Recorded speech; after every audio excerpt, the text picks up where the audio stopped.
Hello and welcome to the Cinemile. This is Cathy, and normally in this podcast my husband and I walk to the cinema together and we review movies. However, I'm not with him today. I am going to see Darkest Hour, the movie about Winston Churchill's first few weeks as Prime Minister, and I'm going to see it on my own with my baby, Oscar. We're going to a mother-baby screening, or should I say parent-baby screening. But excitingly, after this intro, when I come back, I'll be speaking to my dad, Jimmy, who guested on the show last year, not to review Dunkirk, but in a bonus episode we did where he spoke to the historical inaccuracy of Dunkirk, and we got a really overwhelming response. People really enjoyed listening to him, and probably listening to someone who actually knows what they're talking about on our podcast for once. So what we're going to do is I'm going to try and phone him whilst recording myself talking, if I can do that. If not, that won't happen. We'll see how technologically advanced I am. So I'm going to see the movie now. He's going to go and see the movie now. So that's going to be really fun. And I'm not particularly expecting much from this movie. It's not the kind of movie I'd go and see normally, to be honest. I'm going for a couple of reasons. One, it's the movie that's on at the parent baby screening this week. Two, I really want to have my dad back on, and it's kind of the perfect accompaniment to his Dunkirk episode. And three, Gary Oldman just won the Golden Globe and is getting lots of praise for this, so I'm interested to see his performance. And that's about it, really. So, see you later. Bye. I speak to you for the first time as Prime Minister. The Germans have encircled 60 British and French divisions. We are looking at a collapse of Western Europe within the next few days. How long have they got if we don't rescue them? Maybe 2 days. We would need a miracle to get our men out. You have the full weight of the world on your shoulders. We're facing certain defeat on land, the annihilation of our army, and imminent invasion. We must negotiate peace talks. When will the lesson be learned? You cannot reason with a tiger when your head is in its mouth! Nonsense. The only slippery slope. Would you stop interrupting me while I am interrupting you? So I am back in our first ever Cinemile to be recorded over the phone. In the past, I have recorded with my dad, but that was a bonus episode. This time we're actually doing a review, and I was going to walk and talk as I did this, but it's lashing rain outside, so I don't want to do that. Welcome back, Dad. Well, thank you very much, Cathy, and pity about the weather. And welcome back. This is the perfect movie for you to come back on, because last time we spoke was about Dunkirk. This movie is set right before those events, and you were so popular last time you came on that you've been elevated to a film reviewer now, not just a history buff. Oh, I'm taken aback. Thank you very much. Yes. So we both watched this movie a day apart, and to do this together, which is really fun. Shame we're not in the same country, but maybe next time. So Dad, overall, just a quick, what did you actually think of the movie before we get into the historical bits? The movie itself, I suppose I was really going to it with an eye of my history. But speaking of it as a movie, I actually thoroughly enjoyed it. And it would have met all my expectations. I enjoyed it from beginning to end. Okay, and what did you think of the central performance? He's getting a lot of accolades for his portrayal as Churchill. Gary Oldman is. Well, in a way, I find it hard to assess, never having met Churchill. So, is he accurate to Churchill? That I can't really answer that. But the style in which he approached it, he was consistent from start to finish, and he seemed to play it very well. Yeah, he's getting a lot of Oscar buzz. People are saying that he's going to be a serious Oscar contender. I went into the movie with not particularly much interest. More excited to do the review with you than see the movie. As always, I am interested to see a movie that I know is getting a lot of awards buzz as well. And being quite ignorant of these historical events, and having seen Dunkirk last year, I was more interested than maybe I would have been if I hadn't just seen Dunkirk. Right. But I have to say, I found it a bit dreary, the movie. I was interested in some of the conversations that were had, the decisions that were being made. I enjoyed Gary Oldman's performance to a point, but then I felt like if you give anyone jowls and a cigar and that fat suit that he's wearing. Maybe anyone could play Churchill. Now, I know he's a great actor, and he did do a good job. I know it was a good job, but I mean, at this point, there was a movie last year called Churchill. There was a movie a couple of years ago with Brendan Gleeson also played Churchill. I feel like he's been getting played a lot, and I don't know how many more portrayals of Churchill I need to see on screen. He was also in The Queen, which is the Netflix drama. Did you see the movie last year, Churchill? No.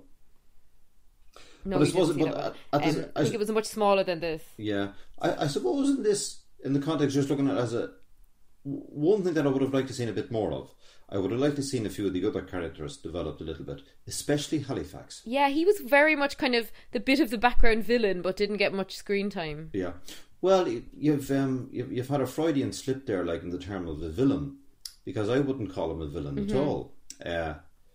Okay, he's more the villain of the movie than a villain. Yeah, and in many ways it was a tussle between the two different perspectives, the Churchill perspective and the Halifax perspective.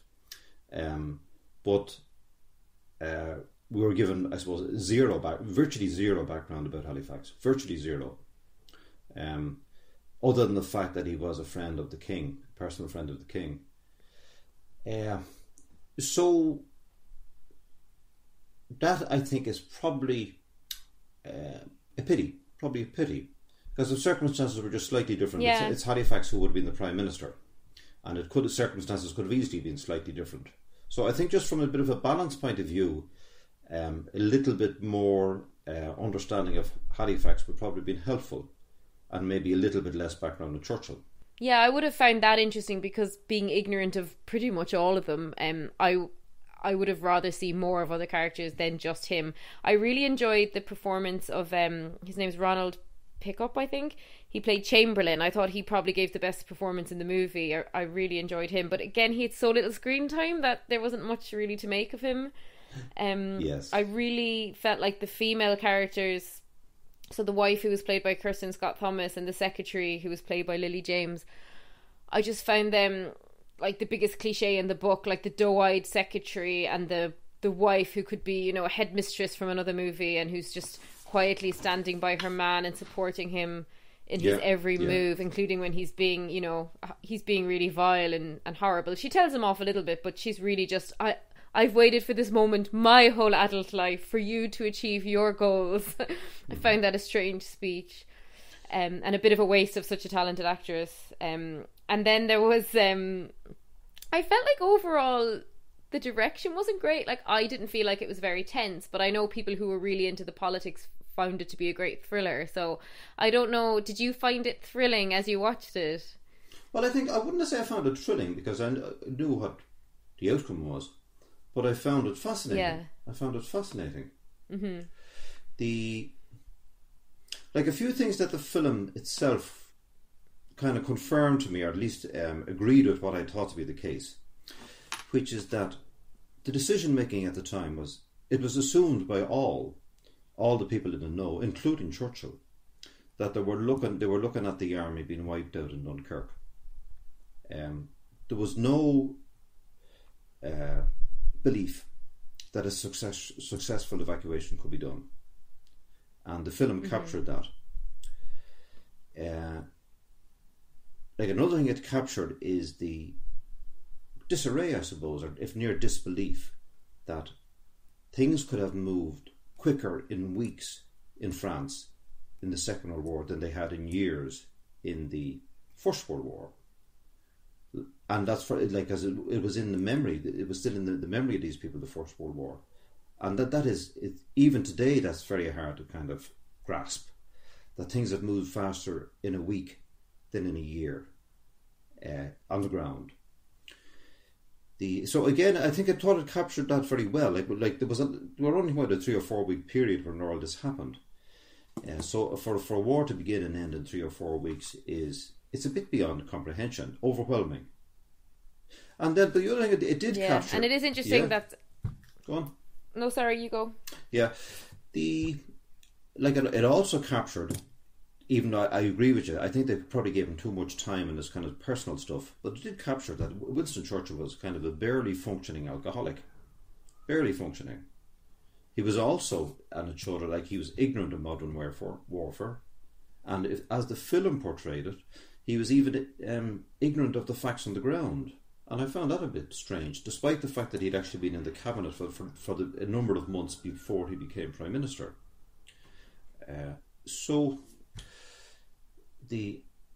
Why on earth... on the face of it, he seemed like a very poor choice for Prime Minister, albeit as the film outlined, he was the only one apparently acceptable by the opposition. But in terms of his own credibility for the job, it was very dodgy. Yeah. And they made him out to be a bit of a warmonger. Like, you felt like no matter who the antagonist was going to be, he might have been declaring war on anyone. And it just so happened that in this instance, he ended up on the right side of history because it was Adolf Hitler. But the movie, I felt, implied a little bit that he would have gone to war with anyone. Yeah. Well, I think that what I thought beforehand, and that the film would have also taken the same take in it, is that I think it's to Winston Churchill's kind of eternal credit that he seemed to be one of the first and one of the few to recognise what they were dealing with within Hitler, who was an evil tyrant. Mm-hmm. Now, that's commonly known now that he was an evil tyrant, but many people through the 30s, they actually seem to be willfully blind to what they were looking at. Winston Churchill, no. So while other people, now I'm talking about before the war started, well, other people would have been apologists for him and for his behaviour. No, Winston Churchill, from more or less from day one, he recognised what he was looking at. And he was absolutely spot on. Now, ironically, I think one of the reasons that he perhaps recognised this, and this touches your point, is that in my opinion, Winston Churchill himself was a racist. And in the same way as Hitler and company thought the Germans were on top of the human endeavour, it's my view that Winston Churchill thought exactly the same about the English, and then to a secondary degree about the British. Okay. So I think he was a racist himself, and that may have helped him to recognise what he was looking at. But there the similarity ends, because in no way was he an evil tyrant, in no way. But he did share that kind of that racist and indeed imperial view of the world. And they very much very likely touched on in the movie how privileged he had been, and he'd never gotten public transport, and he's like drinking champagne at breakfast, and he's yes, indeed, waited on hand and foot in this mansion he lives in. And that was interesting to me, not knowing much about Winston Churchill. I hadn't realised kind of how privileged he was. So he, very much a very wealthy background as well. Yeah. If I could go back to Halifax for a minute, like at the time, I think I would have been very hard to disagree with Halifax's argument, and I probably would have gone for it. Which is that if the war continued as it was about to go, the army that they had, this British Expeditionary Force, was going to be annihilated. And you're talking whatever number it was, 200,000 or 300,000 troops. And not only was it one army that was going to be annihilated, but that actually represented the whole professional British army.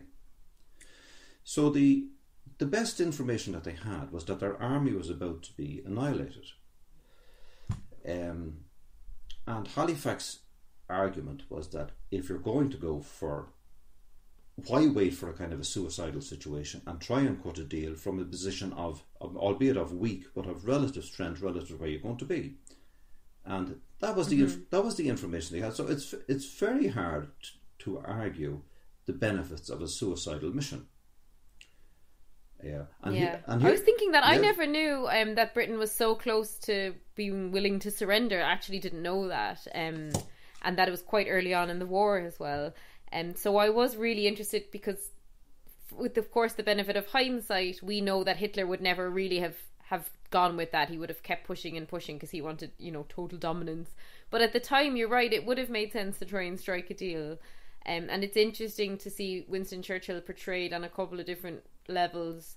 One is that he's a bit of a warmonger, he wanted to go to war, but the other one was that he wanted to nip the fascism in the bud and protect the British Isles. And I thought that Gary Oldman portrayed that really well, that thought process, and they even showed that phone call he made to the President of the United States when he was really desperate, and I actually thought that was probably the best scene of the movie. Yes. It was his most pared back performance. It was just him with the phone, and that was a really interesting, unusual moment in the movie, I think, because the rest of it, there's a lot of bluster going on. Yeah. Like, one of the things that it caused me to reflect upon is that if Winston Churchill had a strategy, I certainly didn't see it. So to me, he had no strategy. And therefore... Yeah, the movie showed that. I think he's kind of lurching from pillar to post trying to come up with ideas. Yeah. No, he had plenty of imperial rhetoric and pride. And indeed, he was a very good orator. But that's not what wins battles. At least seldom wins battles. Not when you have a kind of the disparity that they had there. So the success of the evacuation in Dunkirk was, I think it's fair to say, it was a fluke. It was a fluke. And it did prove to be a turning point. But that wasn't to be known when the decisions were being made. They kind of said that if they got a cloudy day it would work, and if it wasn't a cloudy day it wouldn't work, and it came down to the weather. There was a number of factors afoot, but the main factor was that for reasons that have never been answered, is that the Germans paused. And there's as yet for whatever, maybe there was a kind of a communication issue on their side or something, but they paused when they had the army in their hand. And that gave the opportunity for the evacuation. But there's nothing to, at least as I know it and as shown in the film, there was nothing that was done in London that generated that pause. So therefore they cannot get any credit for it. And it's really interesting to see this movie alongside Dunkirk, because this movie is, your upper class elite making decisions, and the Dunkirk movie is you're thrown right on the beach with these poor young men who are in the midst of it, and actually to view them side by side and to have them out within a couple of months of each other is really interesting, because you're looking at the carnage of what these decisions actually create. So I really enjoyed having watched them both together, I have to say. I thought if you could almost put them in a split screen and look at Winston Churchill sitting down drinking his champagne and having a cigar, and you get to look at the guys in the beaches. To your point about the oration, I enjoy the line in the movie when somebody says he's just mobilised the English language. Thought that was a good line. There was one other thought that I hadn't had before I watched the movie. Like Winston Churchill's oration, he knows that we will fight, and we'll fight them on the beaches, etc., etc. It's a good bit of rhetoric. And now that I think about it, there is Robert Emmet made a wonderful speech, the Irish patriot, in 1803, just as on his trial, and he was executed, I think, for treason. And if your listeners want to go back and read Robert Emmet's speech of 1803, they will find that it's a speech that was used in one form or another many times, and indeed it's been suggested it was the inspiration for the speech of Churchill, that actual speech on the beaches. Which I've only remembered now in the course of this conversation. So there's an Irish connection to it as well. But one of the points that I want, and it does give you food for thought. Yeah, one of the points. Well, he was a trained orator. Like he was back looking at his Cicero and various other people, and that's one of the best speeches that was made by an Irish patriot, I suppose, ever. Was Robert Emmet speech. Incidentally, his revolution was an unmitigated disaster, but his speech making was excellent. Excellent. Now, whereas as it happens with Churchill, he got the speech making right and he got a victory out of it, but the victory seems to have been virtually a coincidence. And just to bring the historical analogy to bear, if Robert Emmet's revolution had been a success, it also would have been a fluke because of the organisational aspect of it. But he didn't get it. Yeah. But there was another point I wanted to make, though, about that speech, which is this, is that fight to the bitter end was in essence what he was saying. But that actually was repeated time and time again by Hitler as the war turned against Germany, and he insisted on he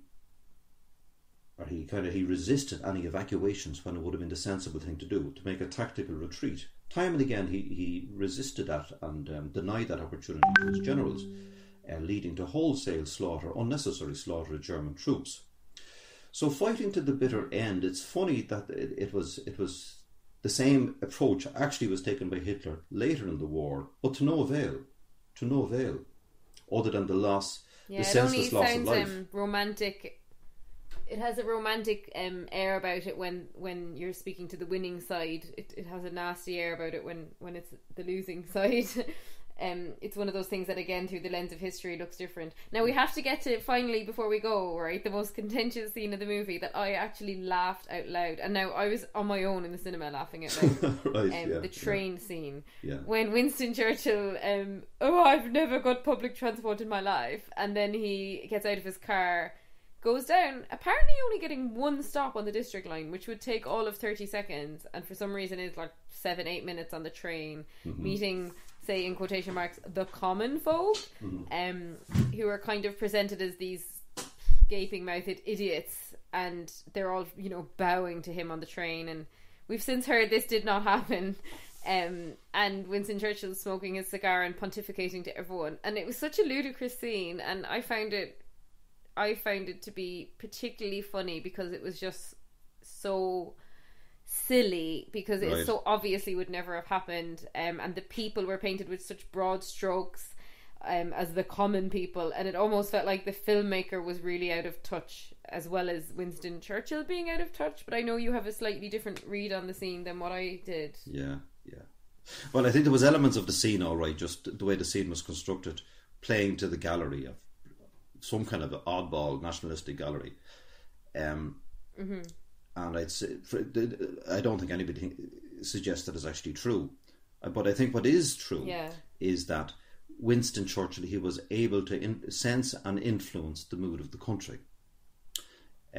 So while he had no support, it would seem, for his decision making in the war cabinet, the people who were best informed, and he had some support, in the House of Commons, or more support in the House of Commons on the Conservatives there, and then maybe he had more support again with the people outside of Parliament.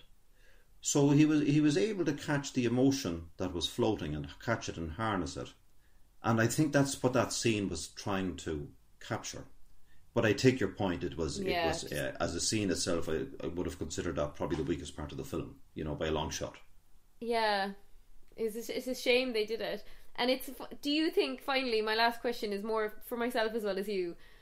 I know he's a great actor, Gary Oldman. I love him. He's one of my favourite actors. He's unrecognisable in this role. Right. Do you think an actor who's covered in that many prosthetics and has a constant prop of a cigar or a wine glass or whatever he has, do you think that gives someone if they get a Best Actor nomination or a win for that? Yeah. Is that really fair? Because you've got so many props to hand, and you're obscured, and it feels like you're being given quite a head start over someone who's just actually playing a role and who isn't kind of doing this big pantomime performance of a big historical figure. I don't know. It's a shame, because he's a great actor. I'd like to see him rewarded for one of his other roles instead of coming to this and just, the typical, they say, award goes to if you're playing like a famous historical white man. And preferably if you change your appearance, then the Oscars come running. And it's a shame that in this stage of his career he'd have to get to that to be, winning Oscars. Yeah. Well, I think that I thought the actor who played Halifax, I thought that was a brilliant portrayal of a kind of a reserved aristocrat. But with very human in his own way. I thought he was excellent, actually. But again, the amount of kind of, just in terms of the chance that he got to shine as an actor, it was only a fraction of what Churchill got. Yeah. I think he was just sitting there with a pen taking notes for most of the movie. Yeah, I think it would have been a better film if the camera was on Churchill for less of the time. Mm-hmm. Yeah, and that I suppose. And it's funny because I've also seen The King's Speech is another one of these movies I have seen. Yes. And it's interesting that I found Colin Firth's portrayal of that king much more compelling than I found the portrayal of that king in this movie. However, that king was the star of that movie and he's a sideline character in this one, so again, it's maybe not fair to compare the acting. They were played quite differently. Like, Colin Firth played him with a very heavy stutter in that movie. In this one, it was more just like he had a very slight speech impediment. And he was an Australian actor, actually. His name escapes me at the moment. But what did you think of him, his performance as the king? Yeah, well, going back to the Colin Firth one, because I saw that one as well. Like, I think he had an extremely bad stutter, at least when he spoke in public. Maybe it was more when he spoke in public he had the stutter rather than speaking in private. So maybe the two of them don't actually disagree, because I'm not sure we heard the King's speech in public at all. I think it was public speaking was what he couldn't handle. Okay, interesting. Yeah, so I did enjoy. It's fun to see different actors playing the same role. That always adds a bit of fun. But I think at this point now they can really put the movies to bed with this, because I just don't think we need to see another portrayal of Churchill anytime soon. No, I certainly agree with you that. And even in this film, I think we saw too much of Churchill in this film. Not taken away from the important role that he had.